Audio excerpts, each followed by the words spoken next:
गोविन्दाय नमो नमः। श्रीकृष्णाय नमो नमः। नारायणाय नमोस्तुते। उपस्थित परम सौभाग्यशाली भगवत प्रेमी जिज्ञासु भक्त, कल आपके सामने श्रीमद् भगवत गीता के 8वें अध्याय से अर्जुन के अंत काल की गति के संदर्भ में किए गए प्रश्न के संदर्भ में चर्चा की गई थी और उसी चर्चा को आज और आगे बढ़ाने का प्रयास किया जाएगा। कल आपके सामने अंतकाल के संदर्भ में जो चर्चा की गई थी, पहले तो हमें समझना है कि अंतकाल हम किसे कहते हैं और ये अंतकाल किसका होता है। अंतकाल शरीर का होता है। पहला विषय यह है। इस बात के ऊपर कल काफी विस्तार से चर्चा की गई थी।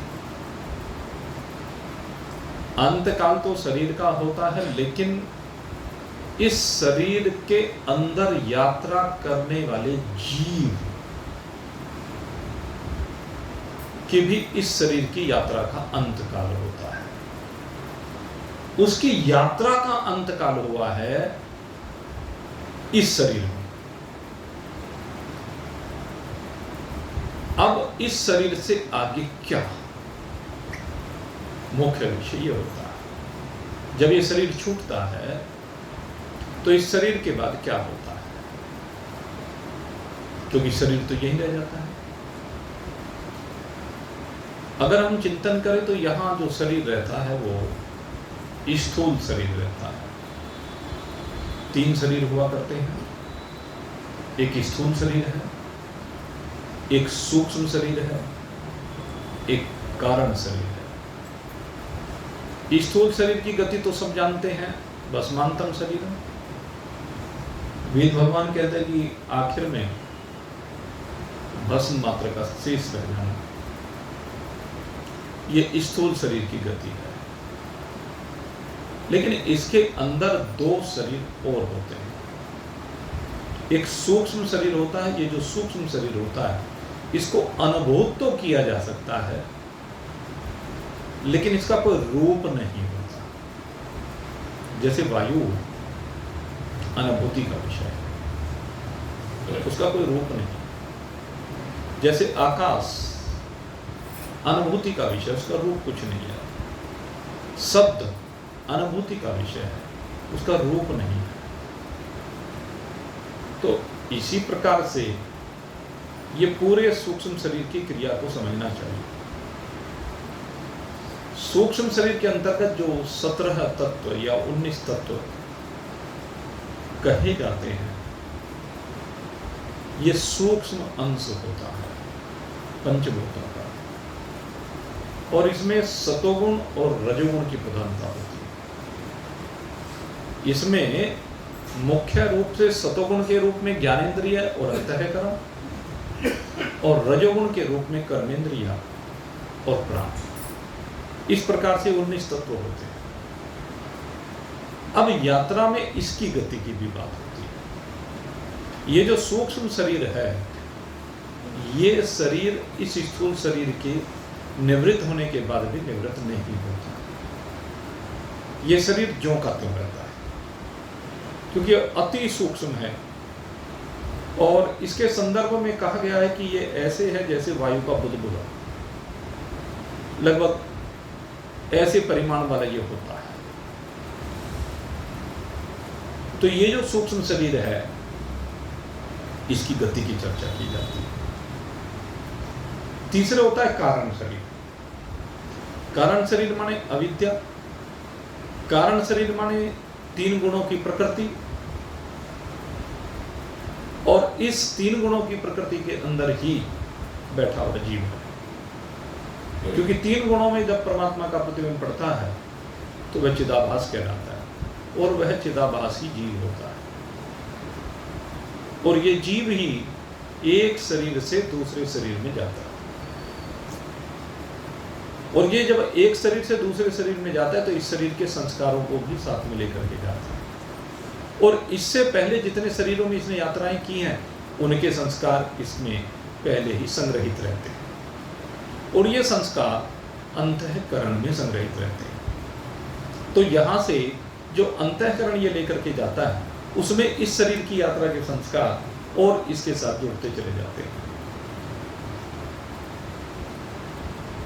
और ये दोनों शरीर और जीव, कारण शरीर भी, सूक्ष्म शरीर भी और जीव भी, ये यहां से अगले शरीर में जाता है। अब जाता भी है या नहीं जाता है, अब 2 विषय आते हैं, क्योंकि गति का संबंध दोनों से है। और जो जाता है वो किस किस प्रकार से जाता है, कहां कहां जाता है, इसी को गति कहा जाता है।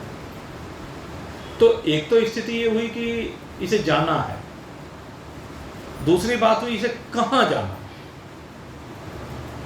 तीसरे बात ये भी हुई कि इसे क्या ऐसा भी संभव है कि नहीं जाना है, ये भी है। तो ये तीनों बातों को जानना, ये जीव की गति कहलाती है। और इस गति में कर्म मुख्य रूप से प्रभावी होते हैं, और कर्म के साथ साथ प्रकृति प्रभावी होती है, संस्कार प्रभावी होते हैं। अब ये कहां कहां जाता है, किस प्रकार से जाता है, हम इस विषय के ऊपर आगे इस चर्चा को लेकर के चलेंगे, क्योंकि भगवान श्री कृष्ण इस 8वें अध्याय में इसी विषय को आगे बढ़ा रहे हैं। लेकिन उससे पहले भगवान ने कहा कि अंत काल में जो मेरा स्मरण करता है, अंत काले च मामेव स्मरण मुक्त्वा कलेवरम, कहते अंत काल में मेरा स्मरण करते हुए जो मुक्त होता है, सबसे पहले भगवान एक उत्तम गति की बात कर। गति माने चलना, गति माने एक मूवमेंट, यात्रा का आगे जारी रहना। इसका मतलब भगवान जो कह रहे हैं, जो भगवान का स्मरण करते हुए शरीर का त्याग कर जाता है, उसकी गति भी अभी रुकी नहीं, उसकी गति अभी और होगी, उसकी यात्रा भी और आगे बढ़ेगी। क्योंकि भगवान ने कहा मामेव, कहता अंत काले च मामेव स्मरण मुक्त्वा कलेवरम, जो मेरा स्मरण करते हुए इस शरीर को छोड़ जाता है, उसकी गति यह प्रियाति समत्त भावः, उसकी गति क्या है, कहता तो मेरे को प्राप्त होता है, मद्द भाव, मुझे प्राप्त होता है, याति नास्त्यत्र संशय। एक विशेष बात यहां पर कही कि इसमें कोई संशय नहीं करना चाहिए, संशय रहित बात कर रहे हैं भगवान। अब बात आती है स्मरण की, क्योंकि असली चीज भगवान ने जो कहा कि स्मरण करना, अगर भगवान का स्मरण करेगा तो भगवान को प्राप्त हो जाएगा, इसमें कोई संशय ही नहीं है। लेकिन अंत काल में भगवान का स्मरण कैसे संभव है? पहली तो बात यह है कि भाई अंत काल का किसी को पता नहीं है। कल बता रहे थे ना जब तेरी डोली निकाली जाएगी, बिन मुहूर्त के निकाली जाएगी। जर सिकंदर का यहीं पर रह गया, मरते दम लुकमान भी ये कह गया, ये घड़ी हरगिज न डाली जाए, बिन मुहूर्त के उठा ली जाए। कल इसके ऊपर बहुत विस्तार से चर्चा की गई। तो ये घड़ी तो टाली नहीं जा सकती, आएगी तो सबके सामने। तो जब ये घड़ी आनी है तो उस समय पर हमारा स्मरण असली विषय है। अगर हम भगवान को चाहते हैं, हम चाहते हैं कि भगवान को प्राप्त हो जाए। भगवान ने अपने को प्राप्त करने का सूत्र बताया कि आखिर में मेरा स्मरण कर लो, जो तुम्हारी आखिरी श्वास है उस पर मेरा स्मरण हो। अगर आखिर में उस श्वास के साथ तुम मेरा स्मरण बना रहा तो तुम निश्चय ही मुझे प्राप्त हो जाओगे। अब पहली बात पता नहीं और दूसरी बात पता नहीं स्मरण होगा कि नहीं होगा, क्योंकि व्यक्ति काम धंधों में लगा रहता है। रोज इस गृहस्थी के काम धंधों में लगा रहता है।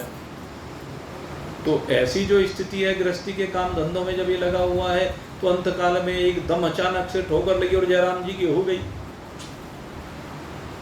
अब क्या किया जाए? तो कहते हैं हर समय तैयार रहो भाई।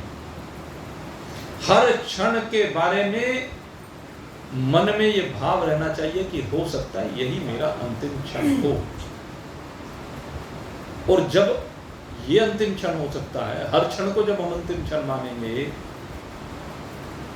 और हमें पता होगा कि अंतिम क्षण में स्मरण करने से निश्चय ही भगवान की प्राप्ति होगी, तो उस क्षण में भगवान का स्मरण करें। तो उसके लिए एक बहुत अच्छा सूत्र हमारे गोस्वामी जी महाराज ने दिया है। बहुत सुंदर सूत्र है। श्वास श्वास पे राम कह, वृथा श्वास मत खोय, ना जाने या श्वास को आवन होय न हो।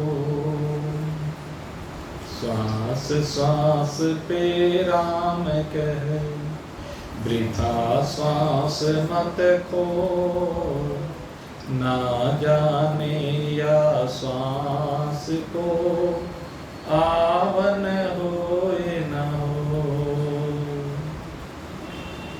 कहते हैं कि हर श्वास पर राम जी को बैठा लीजिए, हर श्वास पर भगवान का स्मरण कर लीजिए। अब ये कैसे संभव है? कहते हैं क्यों नहीं है? कबीरदास जी कहते हैं ऐसा संभव हो सकता है। कैसे संभव हो सकता है? तो सूत्र दिया है कबीरदास जी, सूत्र देते हैं। तन दुनिया में रह भले, मन हरि चरणन धाय। सीधा सूत्र दे दिया। तन दुनिया में रहे भले, मन हरि चरणन ध्याय। कहते हैं एक तो तन है आपके पास और एक आपके पास मन है, जिनके पास ये दोनों यंत्र हैं। एक स्थूल यंत्र है, एक सूक्ष्म यंत्र है। इन स्थूल और सूक्ष्म यंत्रों को अलग अलग कर लें।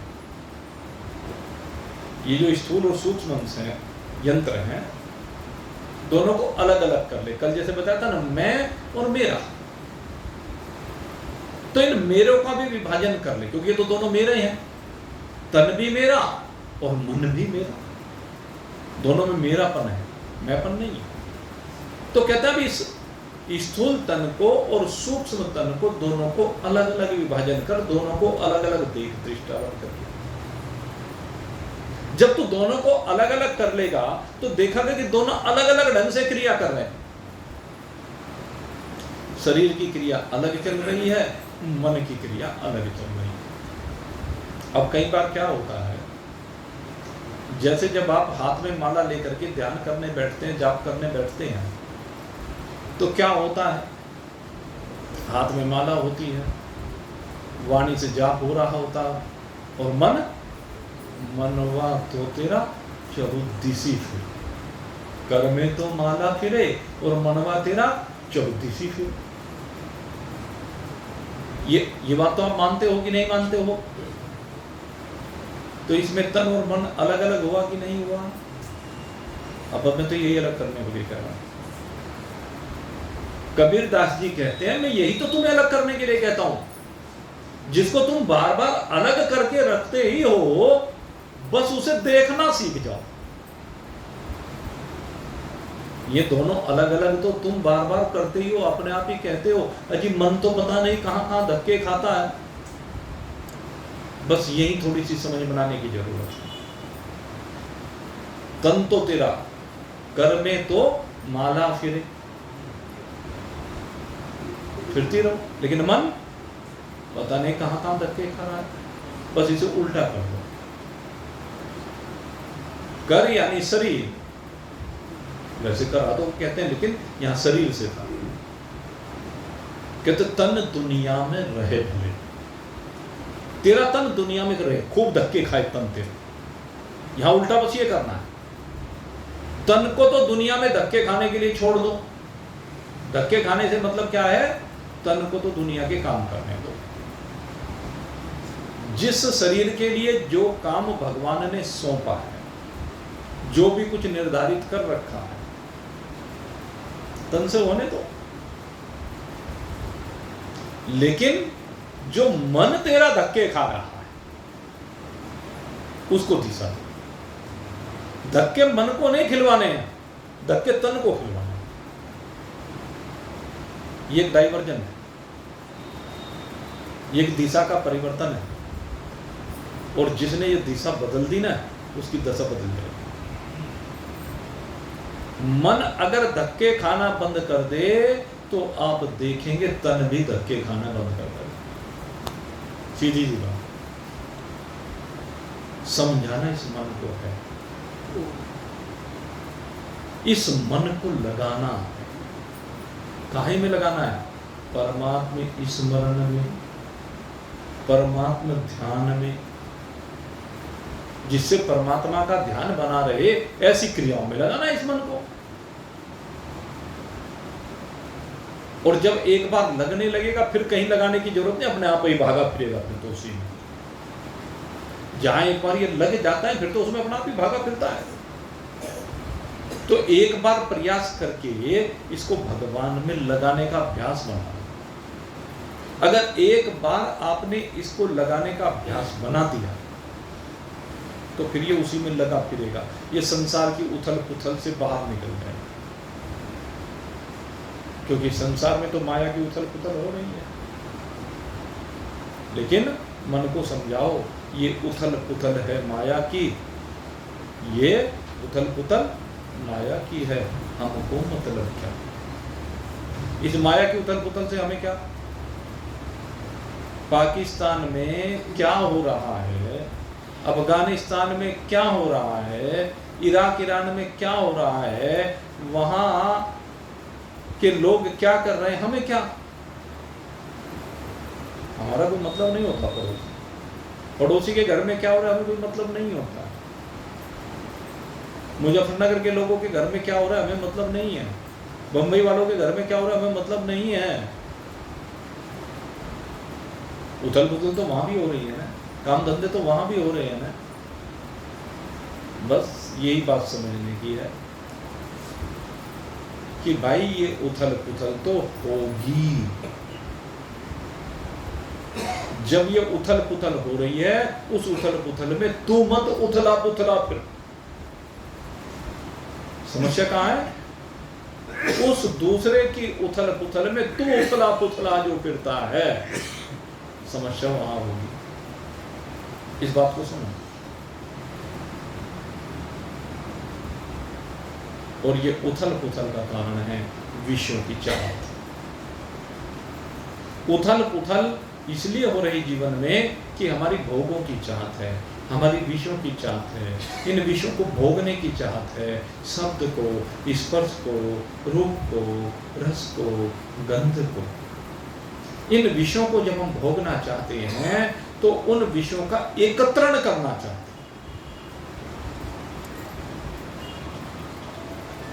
और ये जो विषयों का एकत्रण किया जाता है, इन विषयों के एकत्रण में कभी सुख नहीं। आपको बता, विषयों को जो एकत्रित आप करते हैं इसमें सुख नहीं। क्यों सुख नहीं है? जब विषयों का एकत्रण किया आपने, भोगों का एकत्रण किया आपने, सारा तन मन सब कुछ उसमें लगा दिया, और जब वो एकत्रित हुए, पहले तो बात शरीर में सामर्थ्य खत्म हो गई, दूसरी बात जो एकत्रित किए उसमें 100 भागीदार बन गए। देख लो, मेहनत करके व्यक्ति जो कमाता है 100 हिस्सेदार खड़े हो जाते हैं उसमें, 100 भागीदार बन करके खड़े हो जाते हैं, और सब कुछ आप चाहते हुए भी अपने आप कुछ नहीं कर सकते।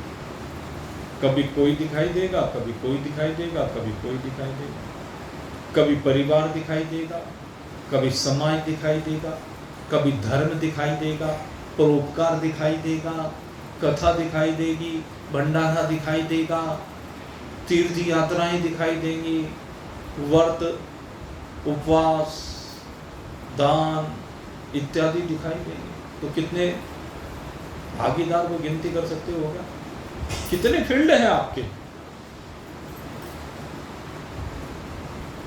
फिर दिक्कतें बनती चली जाती। इसलिए भगवान कहते हैं कि तू इसमें आसक्ति मत हो, इसके साथ अटैच ही मत हो, उथल पुथल समाप्त हो जाएगी। एक बार एक राजा जा रहा था, राजा की सवारी, और जो राजा की सवारी जा रही तो रास्ते में उसके एक जगह पर एक महात्मा पड़ा हुआ था। जब रास्ते में महात्मा पड़ा हुआ था तो महात्माओं के बड़े सम्मान हुआ करते थे पहले, अब वो सम्मान नहीं रहे हैं। उसके पीछे कारण भी है, नहीं तो उस तरह के महात्मा रहे भाई बहुत कम रह गए। नहीं रही ये तो हम नहीं कह सकते, क्योंकि जिस दिन ऐसा कह देंगे कि महात्मा नहीं रहे उस दिन तो समझ लिए सृष्टि में प्रलय आ गई। क्योंकि महान पुरुषों के तपोबल से ही ये विश्व टिका हुआ है। इसमें जो भी धर्म कर्म है वो महान पुरुषों के तपोबल के कारण से है, उनकी साधनाओं के कारण से है, उनकी सर्वे भवन्तु सुखिनः की भावना के कारण से है। तो खैर एक महान पुरुष रास्ते में पड़े हुए थे। अब रास्ते में जब पड़े हुए थे तो जो राज कर्मचारी आगे आगे चल रहे थे उन्होंने देखा कहने पे महात्मा पड़ा हुआ, यात्रा को रोक दिया, और उन्होंने जाकर के निवेदन किया, महाराज जी राजा की सवारी आ रही है, आप रास्ता छोड़ दीजिए। वो कहने लगा, भाई मैं पड़ा हुआ, राजा को बगल से निकल गया। अब इतनी बड़ी सेना रास्ते को छोड़ के बगल से कैसे निकले? लेकिन उन जो सैनिक थे उन सैनिकों ने महात्मा को कुछ नहीं कहा, क्योंकि मन सम्मान होता था महात्मा का। इसलिए कुछ नहीं कहा। जाकर के मंत्री जी से कहा कि ऐसे ऐसे बात है, महाराज जी पड़े हुए हैं, हमने रास्ते से हटने के लिए कहा। उन्होंने कहा बगल से निकल गया। तो मंत्री जी आए, मंत्री जी ने कहा महाराज जी प्रणाम, और जरा राजा की सवारी निकल रही है। कहला भाई मेरे आराम का समय है, मैं अपनी मस्ती में मस्त हूँ। कहले महाराजा की सवारी आ रही है। कहले कौन महाराजा, किसका महाराजा? मैं महाराजा हूँ, कभी महाराजा। कहेंगे अच्छा, वो हाथ जोड़ करके चला। अब जाकर के महाराज के पास पहुंचा। अब महाराज जी के पास जब पहुंचा तो राजा से कहा महाराज ऐसे ऐसे है, भाई यात्रा रुक गई। क्यों रुकी भाई? कहने जी रास्ते में एक महात्मा पड़ा हुआ है। कहने लगे महात्मा पड़ा हुआ है कि उन्हें निवेदन करो कि जी किया, लेकिन वो तो मानता नहीं। हमने कहा महाराज जी की सवारी जा रही है। कहने लगे महाराज हो महाराजा हूँ। कहने चलो फिर ऐसे महात्मा से तो जरूर मिलना चाहिए। राजा अपने सिंहासन से उतरे, रथ से उतर करके आए महाराज जी के पास, उनके चरणों में मस्तक नवाया और मस्तक नवा करके कहा महाराज थोड़ा सा रास्ता दे दीजिए, कहले हमारे आराम का समय हो रहा है, हमें डिस्टर्ब मत कीजिए, डोंट डिस्टर्ब। कहने लगे महाराज हम निवेदन कर रहे हैं। कहने कहेंगे महाराज अरे हम इतने बड़े महाराज हैं, हमारे सामने तेरी क्या औकात है? अब राजा को लगा भाई, कहने अच्छा महाराज वो तो ठीक है, लेकिन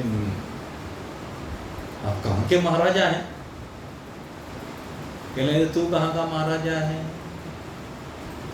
कहने लगे मैं मथुरा का महाराजा हूँ। कहने लगे हम सारे संसार के महाराजा हैं। कहने हम विश्व विजयी हैं, जगत जीत, जिसने जगत को जीत लिया। कहने मैंने सारे जगत को जीत रखा है। कहने जीत रखा, आपकी सेना कहाँ है? कहने अभा शत्रु, अजात शत्रु, मुझे सेना की आवश्यकता ही नहीं है। कहने आपका खजाना कहाँ है, धन दौलत कहाँ है? कहने मेरी कोई इच्छा ही नहीं है। जब कोई इच्छा नहीं, कोई वासना नहीं, तो मुझे धन की आवश्यकता ही नहीं। अनेक बात महाराज ने की और उनका महाराज जी ने ऐसा जवाब दिया, राजा नतमस्तक हो गया। कहने वास्तव में आप ही महाराजाओं के महाराजा। प्रणाम किया और प्रणाम करके मंत्री की बात जाती के बराबर से रास्ता बना और वहीं से सवारी को निकाला।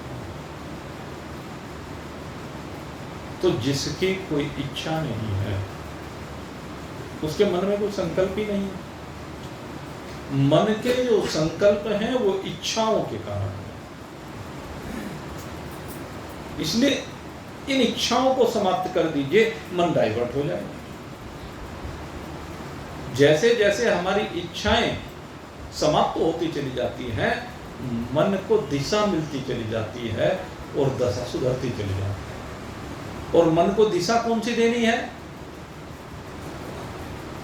मन को जो दिशा देनी है वो ये देनी है कि एकमात्र परमात्मा भाव, परमात्मा मेरा है, बाकी सब कुछ पराया है। परमात्मा के अलावा जो भी कुछ है वो सारे का सारा पराया है। और पराये से हमें क्या लेना देना?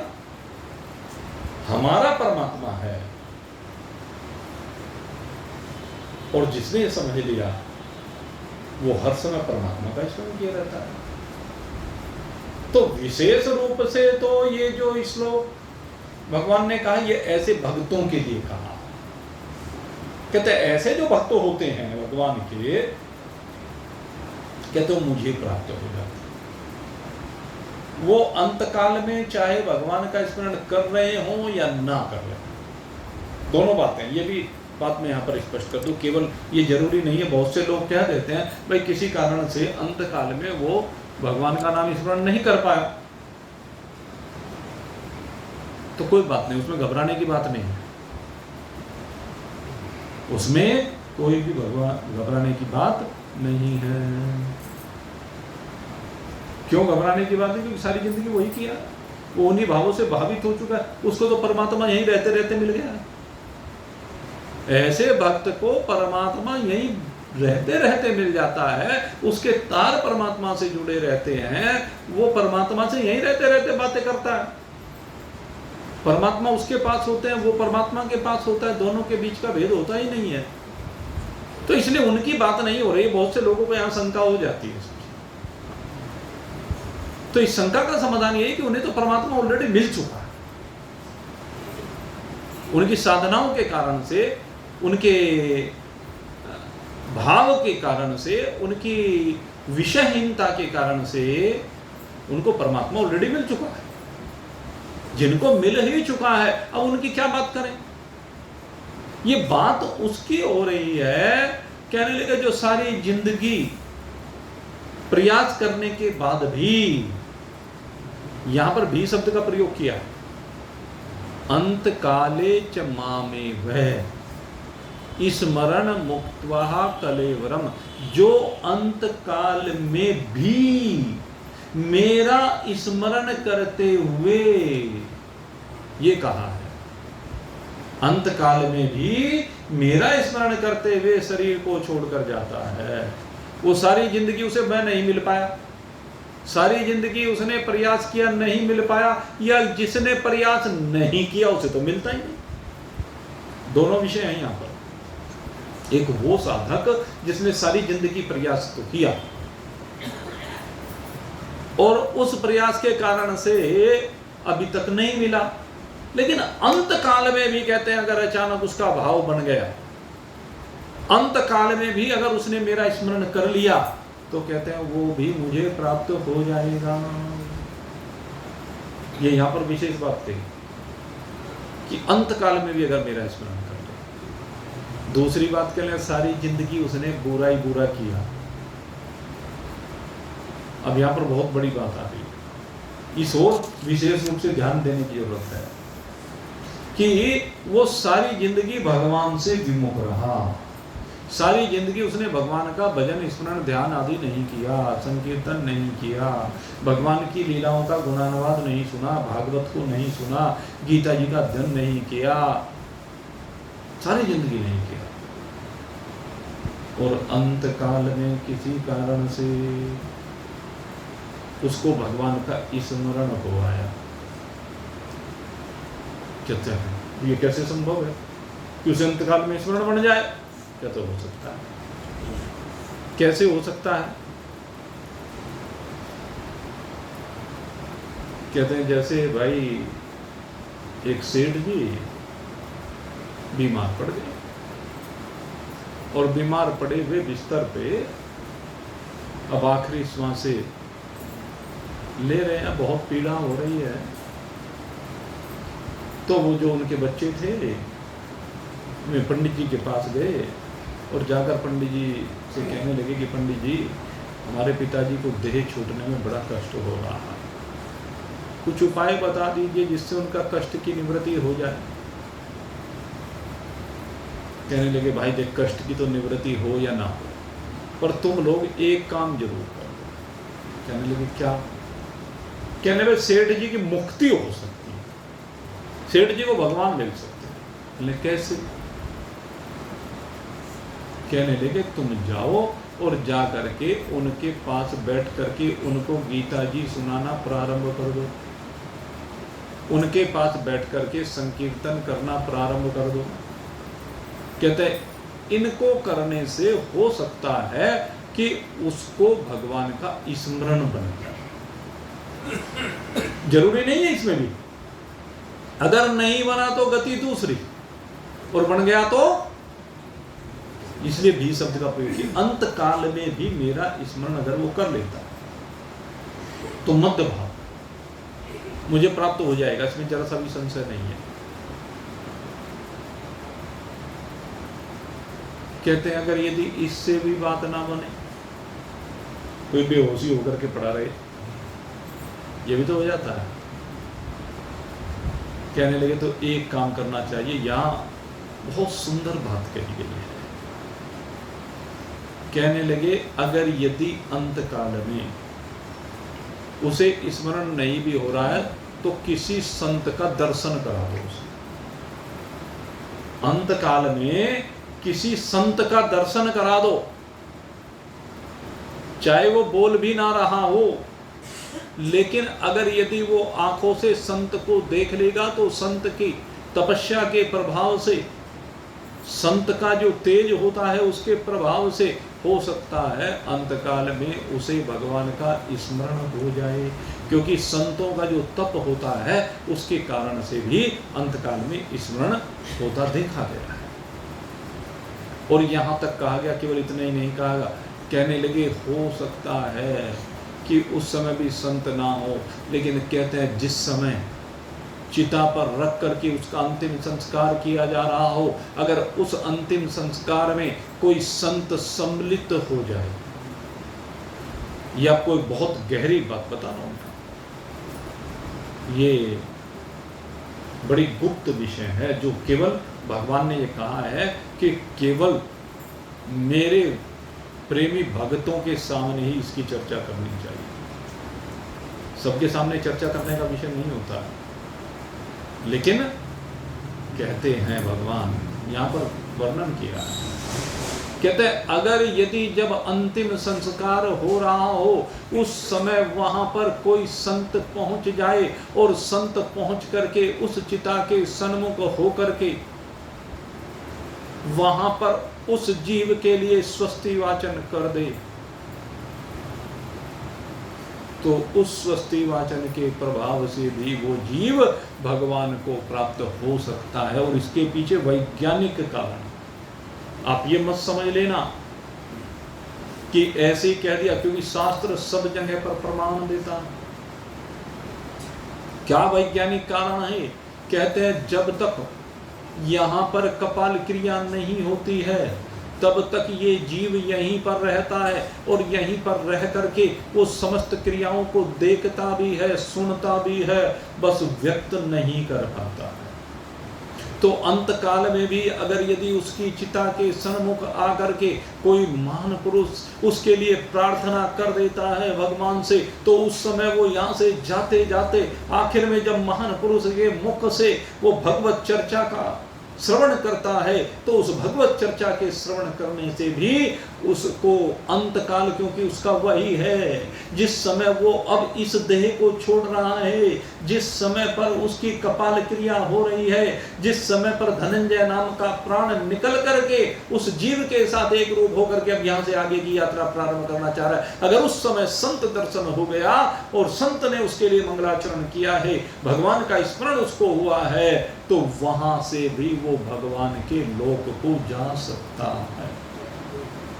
ये है मेरे मित्रों, तो ये कोई सामान्य चीजें नहीं है। संतों की महिमा बहुत विशिष्ट है, संत के दर्शन का विलाप होता है, इसलिए हमारे यहाँ बार बार कहा जाता है, कहते हैं जब भी मौका लगे किसी महान पुरुष को अपने घरों में अवश्य में बुलाना चाहिए। पहले तो कहते थे कि रोज का अगर यदि किसी के घर में कोई संत आ जाए तो उस घर में आनंद ही आनंद रहेगा, उसकी कृपा बरसेगी। रोज नहीं आ सकते तो महीने में नहीं आ सकते साल में, कम से कम मौका जब भी मिल जाए संत को घर में जरूर बुलाइए, संतों की सेवा कीजिए।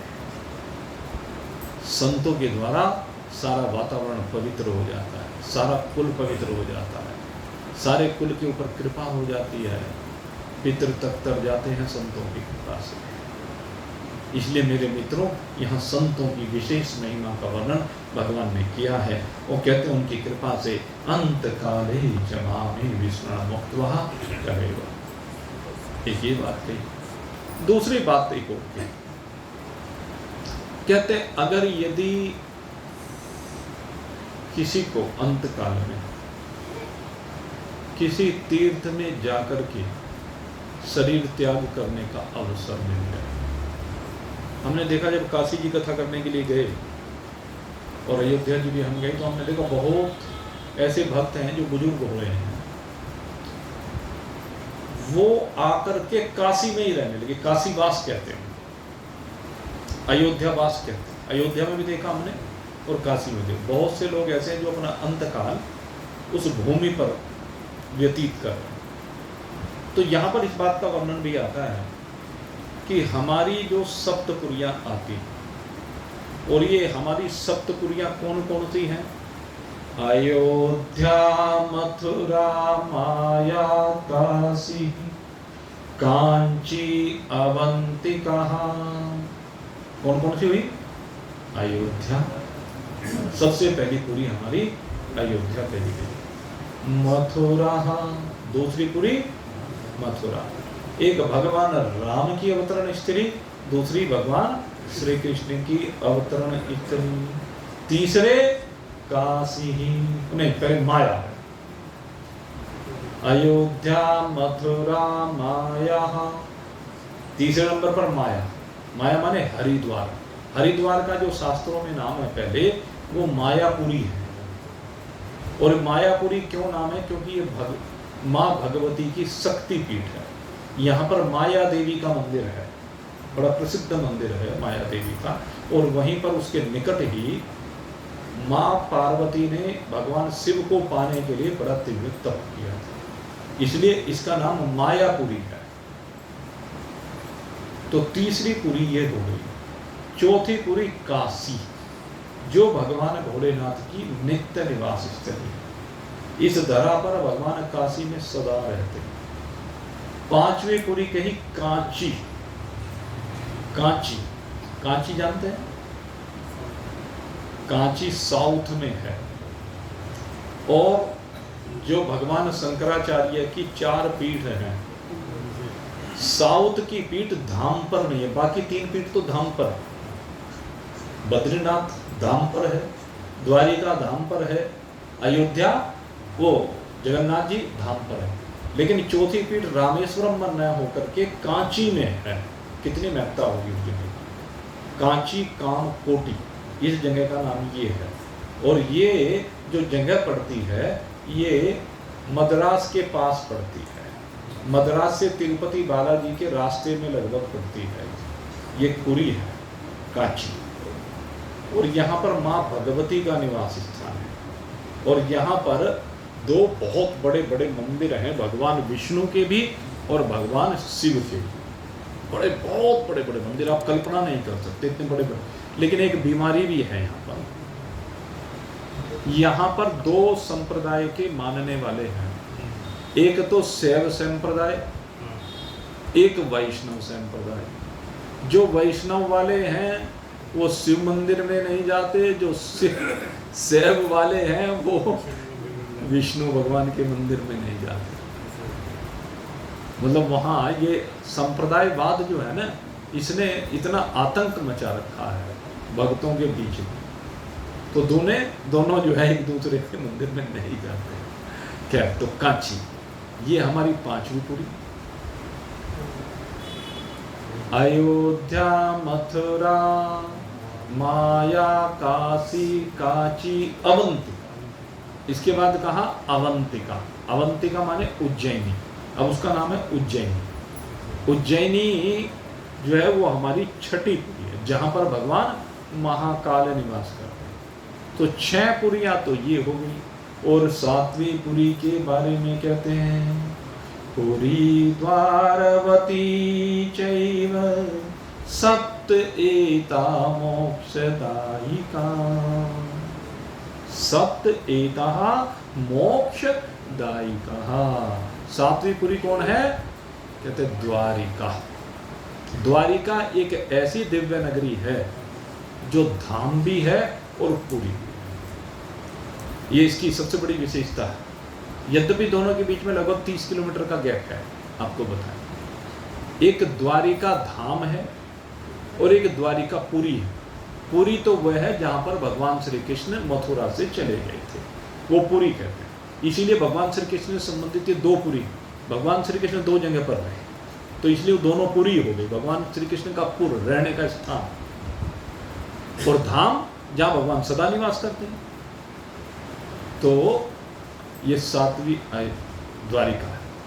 कहते हैं ये 7 भूमि में से किसी भूमि पर शरीर छोड़ने का अवसर मिल जाए, या जो भगवान के क्या है 4 धाम, एक तो इसी में सम्मिलित हो गया, 3 और जोड़ दीजिए। कौन कौन से? भगवान बद्रीनारायण, रामेश्वरम और जगन्नाथ जी। यद्यपि जगन्नाथ जी पुरी कही जाती है, लेकिन पुरी नहीं, वो धाम है। पुरी तो उस स्थान का नाम है। उस पुरी में भगवान जगन्नाथ का मंदिर है। धाम जगन्नाथ ही बोलेगा, जगन्नाथ धाम पुरी नाम के स्थान पर है। जैसे बद्रीनाथ जो है, वो जगह का नाम बद्रीनाथ नहीं है, आपको बताएं, उस जगह का नाम है विशालापुरी। ये बद्रीनाथ का नाम भी विशालापुरी है, राजा विशाल के नाम से ये प्रसिद्ध है। उसके पीछे भी कथा आती है, कभी बताएंगे उसके बारे में। तो 7 और 3 10 तो ये हो गए। इसके अलावा ये माना जाता है भगवान सदाशिव के जो 12 ज्योतिर्लिंग हैं, इन 12 ज्योतिर्लिंगों में से देखो इनमें कितने आ गए, एक तो काशी में आ गया, काशी में ज्योतिर्लिंग है, एक उज्जैनी में आ गया, एक रामेश्वरम में आ गया, 3 ज्योतिर्लिंग तो ये आ गए। बाकी के बचे 9 ज्योतिर्लिंग। इन 9 ज्योतिर्लिंगों में हमारा उत्तर में कौन सा है, केदारनाथ है। पूरब में जाएं तो कौन सा है, वैद्यनाथ, काशी तो हो ही गया है। इधर हम जब पश्चिम की तरफ जाते हैं, सबसे ज्यादा यहाँ पश्चिम में ही है भाई। पश्चिम में 2 तो द्वारिका के निकट हैं, सोमनाथ जी और नागेश्वर है, और 2 हैं वहाँ पुणे के आसपास। एक तो क्या नाम है, त्र्यंबकेश्वर, और एक कौन सा है भाई, भीमाशंकर। एक हो गया भीमाशंकर। फिर साउथ की तरफ थोड़े से वहां से और बढ़ते हैं तो मल्लिकार्जुन आ जाता है, और एक कौन सा आता है, वो भीमाशंकर, कृष्णेश्वर है, और एक और रह गया भाई, त्र्यंबकेश्वर तो नासिक में बोल दिया। एक ज्योतिर्लिंग छूट गया, कौन सा छूट, अरे हाँ बीच में रह गया ना, मध्य में ओंकारेश्वर। मध्य में 2 है ना, एक तो महाकाल और एक ओंकारेश्वर। तो इस प्रकार से ये 12 ज्योतिर्लिंग। तो कहते हैं इन स्थानों पर भी अगर अंतकाल में शरीर किसी का छूट जाता है तो उन तीर्थों के प्रभाव से, उन तीर्थों के प्रभाव से, और 2 इसमें और विशेष रूप से तीर्थ जोड़ दीजिए, मैं आपको बताऊं। एक तो प्रयागराज, क्योंकि वो तीर्थों का राजा है, और एक पुष्कर जो तीर्थ राज कहा जाता है। एक प्रयागराज है, एक तीर्थ राज है, इन दोनों को भी जोड़ दीजिए। तो ये स्थान, वैसे और भी कुछ स्थान आते हैं तीर्थों में विशेष, लेकिन ये स्थान तो कम से कम कहे जाते हैं कि इनमें जो शरीर को छोड़ता है वो भगवान का स्मरण करते हुए, उसको इन तीर्थों के प्रभाव से भगवान का स्मरण हो जाता है और वो भगवान को प्राप्त हो जाते हैं। बहुत से शंका लोग बैठे होंगे, कहने लगे जो सारे जो वहाँ पर रहते हैं उनका क्या होता है। अब ये होता है ना कि उनसे परमानेंट वहाँ रहते हैं, तो भाई इसमें कंट्रोवर्सी की बात है। वो इसलिए मैं करना तो नहीं चाहता, लेकिन थोड़ा सा इशारा कर देता हूँ। इशारा ये है, वहाँ रहने वाले भी जो भगवत भावों से संयुक्त होकर के रह रहे हैं उनको अवश्य में भगवान मिल जाते हैं। और जो गंगा जी के किनारे रहकर गंगा जी में गिरते हुए नालों को देखते हैं, अब उनका क्या कहें भाई, उन्हें तो नाले दिखते हैं, उन्हें गंगा जी नहीं दिखाई देती, तो इसलिए उनकी बात नहीं करते हैं। बोलिए सच्चिदानंद भगवान की।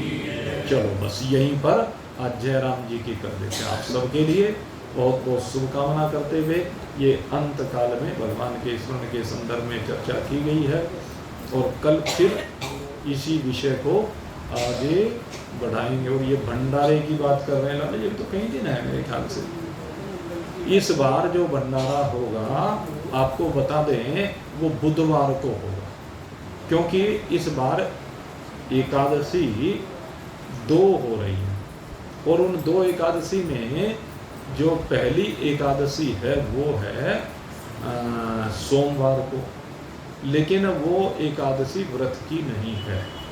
व्रत की जो एकादशी है वो मंगलवार की है। वैसे तो सब अपने अपने भाव के अनुसार भाई जैसे करें, हम इस कर्मकांड के विषय में बहुत ज़्यादा चर्चा नहीं करते, पंडितों से पूछ लेना चाहिए। लेकिन हमने जो देखा है उसके अनुसार मंगलवार के दिन एकादशी है, इसलिए इस बार का हमारा जो अन्नपूर्णा माता का भंडारा रहेगा वो बुधवार का रहेगा। बोलिए सच्चिदानंद भगवान।